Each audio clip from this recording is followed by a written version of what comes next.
Hi అండి, అందరికీ నమస్తే. తెలుగు రెసిపీస్ ఫర్ ఆల్ ఛానల్లో ఈరోజు మనం కర్బూజా గింజల పౌడర్ ఎలా తయారు చేసుకోవాలో చూద్దాము.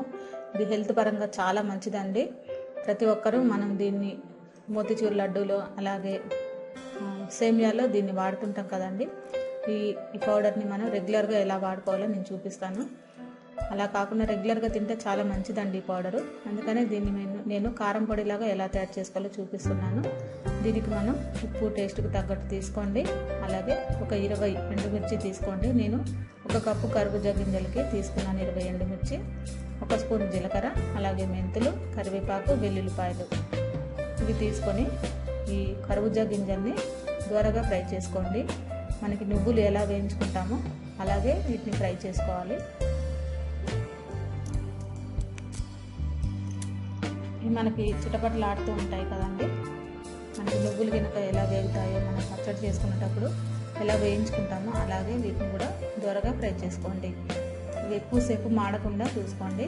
ఒక 3-4 నిమిషాలు ఫ్రై అయిపోతాయి. లో ఫ్లేమ్లో వేయించుకోండి.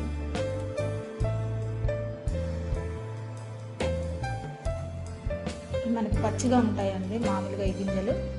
ఇవి కొంచెం వేగగానే మనకి జారుతూ ఉంటాయి. అలా అయినప్పుడు మీరు ఒక ప్లేట్లో తీసుకొని సపరేట్ చేసేయండి, చల్లారనివ్వండి.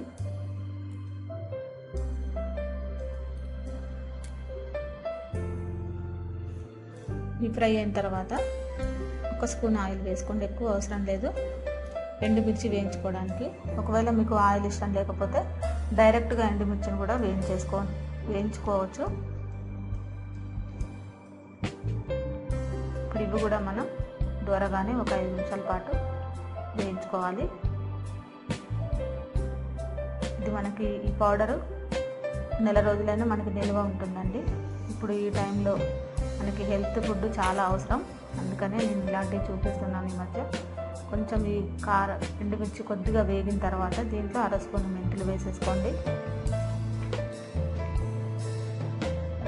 దీంట్లోనే 1 స్పూను జీలకర్ర కూడా వేసేసుకోండి. ఇవన్నీ కూడా మాడకుండానే మీడియం ఫ్లేమ్లో స్టవ్ దగ్గర ఉండి ఫ్రై చేసుకోండి. దీంట్లో డ్రైగా ఉన్న కరివేపాకుని వేసుకోండి. కరివేపాకు ఏమాత్రం తడి లేకుండా చూసుకోండి. ఈ పౌడర్ చేసే ముందు కరివేపాకుని కడిగేసి ప్యాన్ కింద పెట్టేస్తే మనకి డ్రై అయిపోతుంది. తర్వాత మీరు దీంట్లో వాడుకోవచ్చు.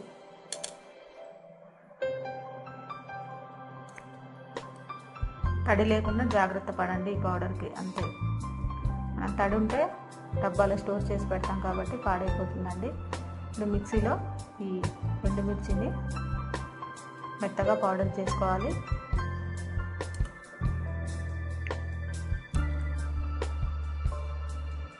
ఇప్పుడు దీంట్లో మనం వెల్లుల్లిపాయలు కూడా వేసేసుకోవాలండి. దీంట్లోనే మీరు ఒక 10 వెల్లుల్లిపాయలు వేసుకోండి. దీంట్లో మంచి ఫ్లేవర్ ఉంటుంది. అలాగే చిన్న చింతపండు, చిన్న ముక్కలాగా మనకి ఎంత అంటే అల్లం ముక్క అంతా చింతపండు వేసుకోండి. అలాగే ఉప్పు మీ టేస్ట్కి తగ్గట్టు వేసుకోవచ్చు. చూసారు కదా, ఇలా మెత్తగా మనం పౌడర్ చేసుకోవాలి ఎండుమిర్చిని అంతా కూడా.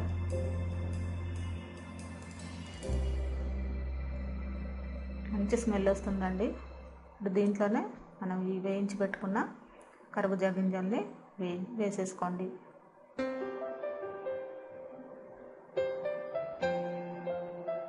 ఈ కర్బూజా గింజల్ని మీరు ఎలా అంటే మనం కారం పొడి ఎలా పౌడర్ పట్టుకుంటామో అలా పట్టుకోవాలి.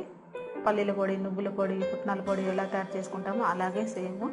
ఇప్పుడు దీన్ని మనం ఒక గిన్నెలో వేసుకొని మీరు ఒక ప్లాస్టిక్ డబ్బాలో కానీ లేదంటే గాజు సీసాలో కానీ స్టోర్ చేసి పెట్టుకోండి. ఇప్పుడు ఇది మనకి ఎన్ని రోజులు నిల్వ ఉంటుందంటే ఒక వారం 10 రోజులు కానీ నెల రోజులు కానీ ఏమాత్రం స్మెల్ పోకుండా మీరు డైలీ వేసుకునే దాన్ని బట్టి తినేదాన్ని బట్టి ఉంటుందండి. ఎక్కువ పౌడర్ చేసుకొని కూడా మీరు తినొచ్చు. చూసారు కదా, ఈ విధంగా ఒక 15 రోజులకు ఒకసారి చేసుకుంటే సరిపోతుందండి. ఇప్పుడు ఇది మనకి దోశల్లోకి ఇలాంటి డబ్బాలో మీరు స్టోర్ చేసి పెట్టుకోండి. స్మెల్ బయటికి పోదండి. వెల్లుల్లిపాయలు అలాగే మనకి మెంతులు వేసుకున్నాం కదా, మంచి స్మెల్ ఉంటుంది పౌడరు.